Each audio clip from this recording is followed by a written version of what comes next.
বন্ধুগণ, আজকে আমি আপনাদের সামনে কোরআন মাজিদের দু জায়গা থেকে দুটি আয়াত তেলাওয়াত করেছি।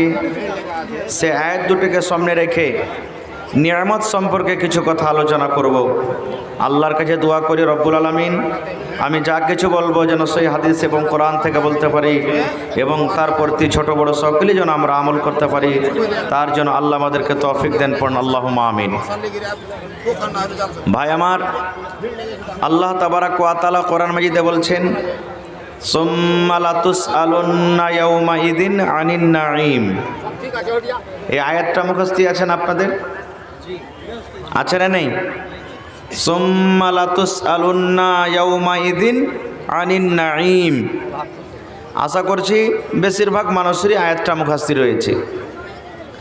যারা আরবি বুঝে পড়ালেখা মানুষ বা এই আয়াতের তর্জমা পড়েছেন, উর্দু ভাষাতে হোক ইংরেজি ভাষাতে হোক, তারা অবশ্যই জানছেন যে আয়াতটার অর্থ কী। কিন্তু কত আমার ভাই আছেন নমাজে পড়ছেন, এই সূরা এই আয়াত নমাজে পড়ছেন, এমনি টাইমে পড়েছেন, কিন্তু কত ভাই জানছেন আয়াতটা, কিন্তু এর অর্থ কী, এই আয়াতটার মানে কি জানে না। ভাই আমার, আল্লাহ তাবারাক ওয়া তাআলা গোটা পৃথিবীর মানুষকে বলছেন, হে পৃথিবীর মানুষ, কিয়ামতের দিন বিচারের মাঠে প্রত্যেক নিয়ামত সম্পর্কে তোমাকে জিজ্ঞাসা করা হবে। কিয়ামতের দিন, যেই দিন আমি আপনি আল্লাহর সামনে দাঁড় হইতে হবে, আর এই পৃথিবীতে বেঁচে থাকাকালে যা কিছু করব, নেকি বাদি গুনাহ খাতা নেকি যা কিছু আমরা করব ভালো মন্দ, কিয়ামতের দিন আল্লাহ তাবারাক ওয়া তাআলার সামনে দাঁড় হয়ে হিসাব লাগবে। আচ্ছা বলেন তো, কিয়ামত একদিন ঘটবে, কিয়ামত একদিন কায়েম হবে, কিয়ামতের সামনে আমাদেরকে দাঁড় হয়ে আল্লাহর সামনে হিসাব লাগবে, এটার পরে আমাদের বিশ্বাস আছে তো? বিশ্বাস আছে ভাই? একটু জোরে বলেন, বিশ্বাস আছে তো? জি। 6টা জিনিসের প্রতি ঈমান আনতে হবে।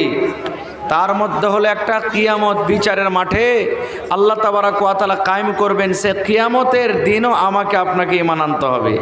সব কিছু মানি, আর যদি কিয়ামতের প্রতি আমাদের ঈমান না থাকে, মৌলবীরকে গেলা বলার কথা, মরে যাব, গলে যাব, পচে যাব, সড়ে যাব, মাটিতে কোন জায়গাতে মিশিয়ে যাব, আল্লাহ কি আবার দ্বিতীয়বার খুঁজে পাবেন?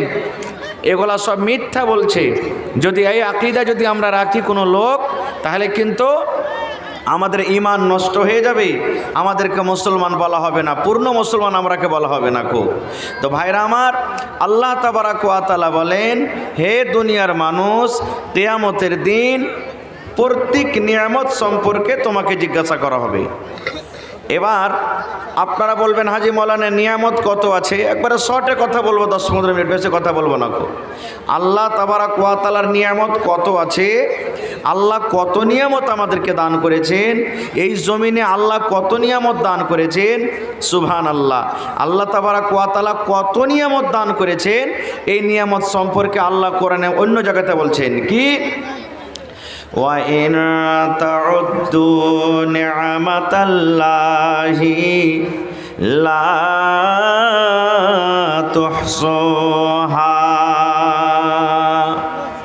আল্লাহ তাবারাক ওয়া তাআলা বলেন, ও দুনিয়ার মানুষ তোমরা শুনে নাও, ও পৃথিবীর মানুষ তোমরা শুনে নাও, আমি আল্লাহ তাবারাক ওয়া তাআলা মানুষকে এতগুলি নিয়ামত দান করেছি, এত নিয়ামত দান করেছি, বান্দারে তোমরা কপি কলম নিয়ে যদি লিখতে লাগো, আল্লাহ রাব্বুল আলামিন বলেন, বান্দা লিখতে লিখতে লিখতে লিখতে লিখতে লিখতে লিখতে লিখতে লিখতে সব কিছু শেষ হয়ে যাবে রে বান্দা, কিন্তু আমার নিয়ামত লিখে তুমি শেষ করতে পারবে না।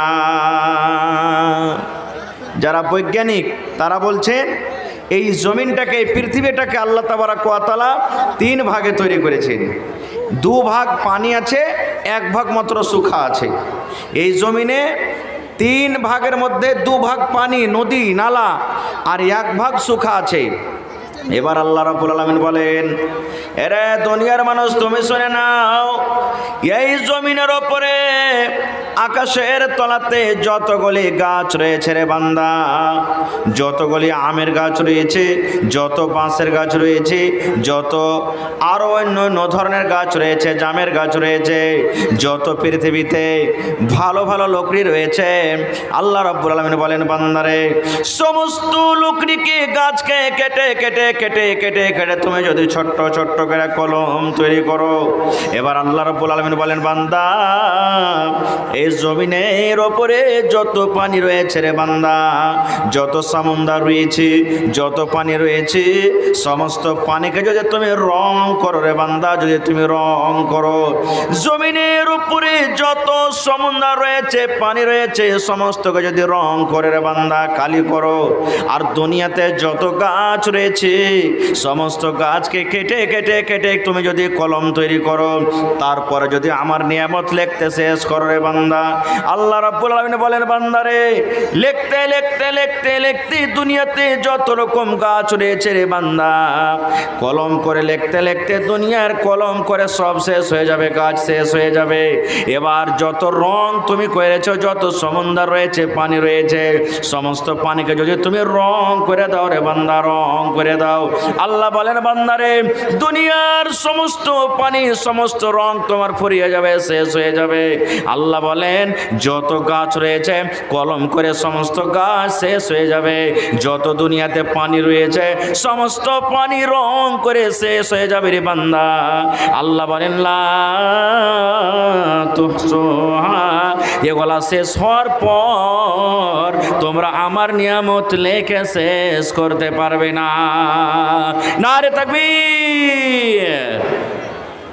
আজ থেকে মোটামুটি 20 বছর 25 বছর আগে আপনারা যারা পড়ালেখা করেছেন তারা এই মতো এখন যে কলম আছে এই কলমে লিখেছিলেন না লকড়ির কলমে লিখেছিলেন? জি, লকড়ি পাইতালের কলমে লিখেছেন। রং গুলে দিলেন আর ওতে ডুবিয়ে দিলেন, তারপরে লিখলেন, রং গুলে দিলেন, ডুবিয়ে দিলেন, তারপরে লিখলেন।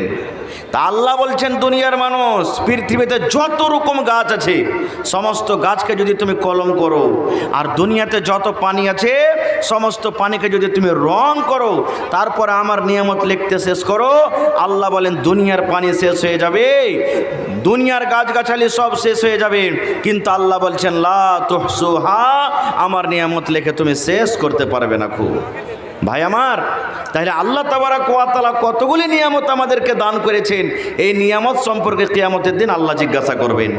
ভাই আমার, এবারে বলবেন হাজি মৌলানা তাহলে 2-4টা উদাহরণ গালা দেন তো যে নিয়ামত কাকে বলে, আমরা তো বুঝতে পারি না যে কি নিয়ামত।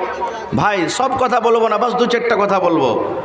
আজকে আমরা যে বসে আছি এই জায়গাতে বসে আছি, জালসা শুনছি, আজকে আমি আপনাদের সামনে বক্তব্য দিচ্ছি, আজকে জালসাতে আল্লাহর রহমতে খুব যোগ্য যোগ্য আলিম এসেছেন, নামকরা আলিম এসেছেন। আজকে এই জালসার পিন্ডালে না বসে জালসা শোনার বাহানাতে আপনি যদি রোডে ঘোরেন, বাজারে ঘোরেন, আল্লাহ তাবারাক ওয়া তাআলা যে নিয়ামত দিয়েছেন এই টাইমের সময় আমাকে আপনাকে, এই টাইমের সময়টা হলো আল্লাহর একটা নিয়ামত। এটা সম্পর্কে কিয়ামতের দিন আল্লাহ জিজ্ঞাসা করবেন, এই সময়টা সম্পর্কে আল্লাহ কিয়ামতের দিন জিজ্ঞাসা করবেন। আজকে আল্লাহ তাবারাক ওয়া তাআলা মাথার চাঁদি থেকে নিয়ে পাঁর তেলে পর্যন্ত নিয়ামত দান করেছেন। এই যে আল্লাহ অঙ্গল দিয়েছেন, কুনি আছে, হাত দিয়েছেন, কেহিনা দিয়েছেন, মাথা দিয়েছেন, চুল দিয়েছেন, চোখ দিয়েছেন, নাক দিয়েছেন, দাঁত দিয়েছেন, গোটা বডি দিয়েছেন। এই বডি সম্পর্কে আল্লাহ তাবারাক ওয়া তাআলা কিয়ামতের দিন জিজ্ঞাসা করবেন। মুআইজা হাসানাতে লিখছেন একটা ফকির ভিক্ষা করতে এসেছে গ্রামে, শরীর স্বাস্থ্য ভালো, ভিক্ষা করতে এসেছে। এবার একটা বাড়িতে গেছে, তো বলছে ভাই ভিক দাও, আমি গরিব মানুষ ফকির চাইতে এসেছি। তো বাড়ির লোকটা বলছে যে আরে বাবা তোমাকে তো দেখছি ভিক্ষার দরকার নাই, তুমি তো একটা খুব ধনী লোক, মালদার লোক, তুমি কেন ভিক্ষা করতে এসেছো? তো ওই ফকির তখন রাগ করে বলছে যে তুমি আমাকে কোন চোখে দেখছো? আর আমি গরিব ফকির, আমার কাছে কিছু নাই বলে তো আমি ভিক্ষা করতে এসেছি, আর তুমি বলছো যে তোমার কাছে কোনো জিনিসের কমি নেই, তুমি একটা ধনী লোক, ভিক্ষা করতে এসেছো। তখন ওই বাড়ির লোকটা বলছে যে আল্লাহর বান্দা, তুমি বলছো যে আমি গরিব, আমার কাছে কিছু নেই, আমি দেখতে পাচ্ছি তোমার কাছে অনেক সম্পত্তি রয়েছে, যদি তুমি ওই সম্পত্তির মধ্যে থেকে কিছু আমাকে দিয়ে দাও তাহলে তোমাকে 1 লক্ষ টাকা দান করবো, দিবে কি? তখন ওই ফকিরটা রাগ করে ওর কাছে যে ঝোলা ছিল ঝোলাটাকে এরকমভাবে আজড়িয়ে উল্টিয়ে বলছে, দেখো তো আমার কাছে কি আছে। আর আমি ভিক্ষা করে খাই, গ্রামে কেউ টাকা দেয়, কেউ চাল দেয়, কেউ ধান দেয়, কেউ মুখ দেয়, এরকমভাবে কিছু কিছু দেয় আমাকে। আর তুমি বলছো যে তোমার কাছে যা আছে দিয়ে দাও, তোমাকে 1 লক্ষ টাকা দেবো। আমার কাছে নাই কিছু, তো দেখো তো আমার ঝোলা খালি আছে। রে মুসলমান, এইবারে ওই বাড়ির লোকটা বলছেন, আরে আল্লাহর বান্দা ফকির, আল্লাহ রাব্বুল আমিন ও অনেক সম্পদ তোমাকে দান করেছেন রে বান্দা, তুমি বলছো আমার কাছে কিছু নাই, আমি গরিব মানুষ। আরে আল্লাহর বান্দা শোনো, আল্লাহ রাব্বুল আমিন তোমাকে দোকান হাত দিয়েছে রে বান্দা, যে হাত দিয়ে তুমি কাজ করে খেতে পারবে, কাজ করে খাটার তোমার শক্তি রয়েছে। বান্দারে, এই দোকান হাতের মধ্যে একখান হাত তুমি আমাকে কেটে দিয়ে দাও, তার বদলাতে তোমাকে আমি 20,000 টাকা দান করব। এবার ওই লোকটা বলছেন, আল্লাহর বান্দা ফকির, আল্লাহ রাব্বুল আমিন তোমাকে চোখ দিয়েছেন, 2খানা তোমার কাছে চোখ রয়েছে, একটা চোখ তুমি রাখো আর একটা চোখ তুমি আমাকে উঠিয়ে দিয়ে দাও, তার বদলাতে তোমাকে 40,000 টাকা আমি দান করব। এই আল্লাহর বান্দা শোনো, আল্লাহ রাব্বুল আমিন তোমাকে দোকান পা দিয়েছে রে বান্দা, দোকান পার মধ্যে একখান পা তুমি রাখো আর একখান পা তুমি আমাকে কেটে দিয়ে দাও, তার বদলাতে তোমাকে 40,000 টাকা দিব। এই 3টে জিনিস তুমি একটা একটা করে কেটে দিয়ে দাও, তার বদলাতে তোমাকে 1 লক্ষ টাকা প্রাইজ দেওয়া হবে, ইনাম দেওয়া হবে। এবার ওই ফকির বলতে লাগলো, না এগুলা দেওয়া হবে না, দেওয়া হবে না। এই মুসলমান, বলার উদ্দেশ্য হলো আল্লাহ তাবারাক ওয়া তাআলা আমাকে আপনাকে হাত দান করেছেন, আল্লাহ রাব্বুল আলামিন হাত সম্পর্কে কিয়ামতের দিন জিজ্ঞাসা করবেন। আল্লাহ আমাকে আপনাকে পা দান করেছেন, পা সম্পর্কে আল্লাহ জিজ্ঞাসা করবেন। আল্লাহ রাব্বুল আলামিন আমাকে আপনাকে চোখ দান করেছেন, চোখ সম্পর্কে আল্লাহ জিজ্ঞাসা করবেন। বান্দারে, এই চোখ দিয়ে তুমি ভালো জিনিস দেখেছিলে কি দেখোনি? বান্দারে, এই হাত দিয়ে তুমি ভালো কাজ করেছিলে কি করনি? বান্দারে, এই পা দিয়ে তুমি ভালো জায়গাতে তুমি গেছিলে কি যাওনি রে বান্দা? তুমি হিসাব দিয়ে দাও। আজকে আমি আপনার সামনে মুখ দিয়ে কথা বলি। আরে মুসলমান, আমার ওলামারা বসে আছেন, জিজ্ঞাসা করেন আল্লাহ রাব্বুল আলামিন যেদিন কিয়ামত কায়েম করবে, বিচারের মাঠ হবে, হাসরের ময়দান হবে, ওই কিয়ামতের দিনের ব্যাপারে আল্লাহ রাব্বুল আলামিন বলবেন, বান্দারে তুমি নামাজ পড়েছিলে কিনা রে বান্দা? এবার মানুষ তখন মিথ্যা কথা মুখ দিয়ে বলবে। বান্দা তুমি মদ পান করেছিলে কিনা? মানুষ মিথ্যা কথা বলবে। বান্দা তুমি কোরআন তেলাওয়াত করেছিলে কি করনি? মানুষ তখন মিথ্যা কথা বলবে। এবার আল্লাহ রাব্বুল আলামিন কোরআনে বলেন, আল ইয়াউমা নাখতিমু আলা আফওয়াহিহিম ওয়া তুকাল্লিমুনা আইদিহিম ওয়া তাশহাদু আরজুলুহুম বিমা কানু ইয়াকসিবুন। আল্লাহ রাব্বুল আলামিন কিয়ামতের দিন মানুষের মুখে মোহর লাগিয়ে দেবেন। মোহর বুঝেন তো? টুনি বুঝেন? টুনি বুঝেন? টুনি বাচ্চাতে দুধ না খেলে তো আমরা কি বলি? বাচ্চার মুখে কি লাগাই? কি বলেন আপনারা? টুনি না বলেন? হ্যাঁ, গরুতে হাল বাইতে গেছেন, একদিকে ফসল লেগে আছে, যেদিকে ফসলের দিকে গরুটা ঘুরবে ওর মুখে কি লাগাই? টুনি লাগাই। কেন? ফসলটা না খেলাই। রে মুসলমান, এই মতো আল্লাহ রাব্বুল আলামিন কিয়ামতের দিন মানুষের মুখে টুনি লাগিয়ে দেবেন, মোহর লাগিয়ে দেবেন, যেন মানুষ মুখ দিয়ে কথা না বলে। এবার আল্লাহ রাব্বুল আলামিন হাতকে বলবেন, হাত রে, যে হাতের আজকে আমরা কোনো মূল্য দিই না, যে হাত আমরা বেকার মনে করি, এই হাতকে আল্লাহ রাব্বুল আলামিন জুবান দান করবেন।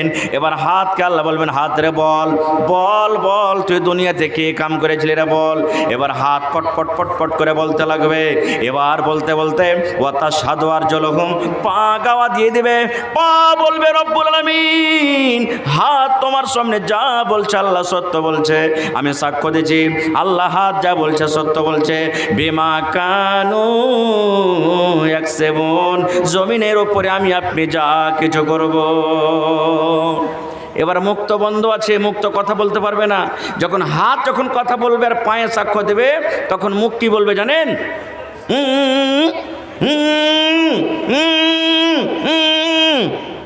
এরকম বলবে। আর মানে কি, মুখ তো বন্ধ আছে, মুখ এটাই বলতে চাই যে হাত তুই তো আমারই, এই পা তুই তো আমারই, আরে তুই আমার খেলাফে কেন আজকে তুই দাঁড়ালছিস, আমার বিপক্ষে কেন তুই কথা বলছিস। কিন্তু সেই দিন কিন্তু হাত শুনবে না খো ভাই। তাহলে হাত সম্পর্কে আল্লাহ রাব্বুল আলামিন কিয়ামতে জিজ্ঞাসা করবেন। আজকে আমরা দেখি হাত, এই যে হাত আল্লাহ রাব্বুল আলামিন দান করেছেন, কতটি লোক ভালো জায়গাতে লাগাই আমরা, কতটি লোক ভালো জায়গাতে লাগাই। এই যে পা দান করেছেন, কতটি লোক ভালো জায়গাতে আমরা হেঁটে যাই। এই যে চোখ আল্লাহ দান করেছেন, কয়টা লোক ভালো জিনিস আমরা দেখি। সুবহানাল্লাহ, এগুলা হলো আল্লাহর বড় বড় নিয়ামত। আর একটু আগে চলেন, একটা লোক হসপিটালে ভর্তি হয়েছে। এমার্জেন্সি যখন পেশেন্ট থাকে তখন ওকে কোন হসপিটালে দেয় মাওলানা? আইসিইউ নাকি বলে? হ্যাঁ, আইসিইউ মানে শ্বাস নিতে অসুবিধে, ওকে এমার্জেন্সি রুমে, এসি রুমে, আইসিইউতে ভর্তি করেছে। নাকে অক্সিজেন লাগা আছে, নাকে অক্সিজেন লাগা আছে, শ্বাস নিতে অসুবিধে। ধরেন আজকে সন্ধ্যা 6টার সময়তে তাকে এডমিশন করেছে, সকাল একবারে 6টার সময়তে তাকে বের করছে। লোকটা ভালো হয়ে গেছে আলহামদুলিল্লাহ। এবার ডাক্তার সাহেব তার ভাউচার করে দিলেন, বিল বানিয়ে দিলেন যে বাবাজি আপনার এই 12 ঘন্টাতে 12,000 টাকার বিল বনলো, 12,000 টাকা আপনি আদায় করে দেন। সুবহানাল্লাহ, 70-80 বছরকার বুড়া 12,000 টাকার ভাউচার, 12,000 টাকার বিল শুনে কাঁদতে শুরু করেছে, চোখ দিয়ে পানি ঝরতে শুরু হয়েছে। এবার ডাক্তার সাহেব বলছেন, এরে আল্লাহর বান্দা, কি ব্যাপার বুঝতে পারলাম না, আপনি কি গরিব মানুষ নাকি? আপনার কাছে টাকা নাই, দেওয়ার ক্ষমতা নাই বলে আপনি কান্দেন। 12,000 টাকা বিল বেশি হয়েছে, 12,000 টাকার ভাউচার বেশি হয়েছে, আপনি আদায় করতে পারবেন না বলে কাঁদছেন নাকি? কি ব্যাপারটা বুঝতে পারলাম না। এবার ওই বয়স্ক লোকটা, যেই লোকটাকে অসুখ হয়েছিল, সে বলছেন, ডাক্তার বাবু, আল্লাহ রাব্বুল আলামিন আমাকে মাল দিয়েছেন, আল্লাহ আমাকে ক্ষমতা দান করেছেন, আমার কাছে টাকা আছে, আপনার 12,000 টাকা আমি আদায় করতে পারবো ডাক্তার বাবু, এর কোনো সমস্যা নাই। এবার ডাক্তার বলছেন, ওরে আল্লাহর বান্দা, তবে কেন আপনি কাঁদছেন? বিল শুনে, 12,000 টাকার ভাউচার শুনে আপনি কেন কাঁদছেন? আপনার চোখে কেন পানি দেখি, একটু বুঝিয়ে বলেন। এবার ওই বয়স্ক লোক বলছেন, ডাক্তার বাবু, এই জন্য আমি কান্দি, আমার শ্বাস নিতে অসুবিধা হয়েছিল, আমি অক্সিজেন আমি পাচ্ছিলাম না, আমার কষ্ট হচ্ছিল। আপনার হসপিটালে এসে, আপনার হসপিটালে ভর্তি হয়ে আমি 12 ঘন্টা থাকলাম, 12 ঘন্টা আপনার হসপিটালে আমি শ্বাস নিলাম, আমার নাকে অক্সিজেন লাগা থাকলো। এবার এই 12 ঘন্টার দাম, এই 12 ঘন্টার শ্বাস নেওয়ার কিমত দাম যদি আমাকে 12,000 টাকা আদায় করতে হয়। এই ডাক্তার বাবু শুনেন, আজ আমার বয়স ৭০ বছর হয়ে গেল, যেদিন থেকে আমি দুনিয়াতে জন্ম নিয়েছি সেদিন থেকে নিয়ে আজকে ৭০ বছর বয়স হয়ে গেল, আমি আল্লাহর দেওয়া অক্সিজেন নিচ্ছি, আল্লাহর দেওয়া শ্বাস নিচ্ছি, আমি আল্লাহর দেওয়া আমি অক্সিজেন নিচ্ছি। ডাক্তার বাবু, আপনার হসপিটালে 12 ঘন্টা থাকলাম, ইয়ার চার্জ যদি 12,000 টাকা আপনাকে আদায় করতে হয়, দুনিয়ার সমস্ত হিসাব বাদ যায়, দুনিয়ার সমস্ত হিসাব আমি ছেড়ে দিলাম।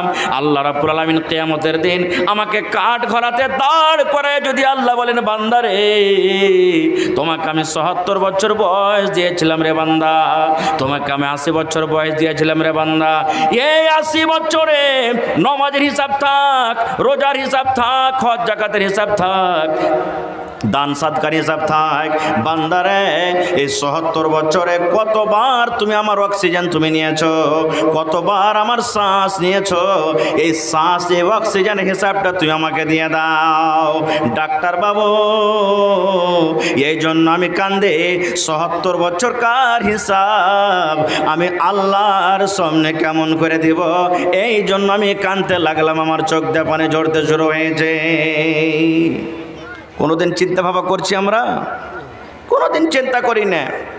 সকাল হইল, কাঁচা পেঁয়াজ, কাঁচা লঙ্কা, বাসি ভাত, ছাতু যা পেলাম খেয়ে মাঠে বের হয়ে গেলাম। আবার সন্ধ্যেবেলাতে বাড়িতে যা নুন গোড়া ছাতু আছে খেয়ে আবার ঘুমিয়ে গেলাম। কালকের তাই এরি হতে লাগলো যে কালকে কি কাজ হতে লাগবে। কিন্তু আল্লাহ যে এত এত নিয়ামত দান করেছেন, এগুলার কোমরা আমরা চিন্তা ভাবা করি না ভাই মুসলমান। ভাই আমার, একটা হাদিস আর আপনাদের সামনে বলবো, তারপর ইনশাল্লাহ আমি লাইনটাকে একটু অন্য দিকে নিয়ে চলে যাব। বোঝাবার জন্য বলছি। ধরেন আজকে কিয়ামতের মাঠ, মনে করে নেন কিসের মাঠ? জোরে বলেন। আজকে কিসের মাঠ? বোঝাবার জন্য বলছি। ধরেন যে আজকে বিচারের দিন, কিয়ামতের মাঠ, কিয়ামত হয়ে গেল, আজকে বিচারের দিন, বিচার হবে। বেশি কথা বলবো না খো। আজকে আপনাদের একটু পরীক্ষা, তার সাথে আমিও আছি। আমি পাপী গুনাহগার, আপনাদের দলে আছি, মজলিসে আছি। আমি আমাকেও বলছি যে আজকে কিয়ামতের দিন, ধরেন আজকে বিচারের মাঠ শুরু হয়ে গেল। এবার আল্লাহ তাবারাক ওয়া তাআলা, হাদিসে কুদসি এটা আল্লাহ রাসূল বলেছেন যে আল্লাহ তাবারাক ওয়া তাআলা বলেন, লা তাজুলু কদম ইবনে আদম হাত্তা ইউসআল আন খামস। আল্লাহর নবী বলেছেন যেদিন কিয়ামত কায়েম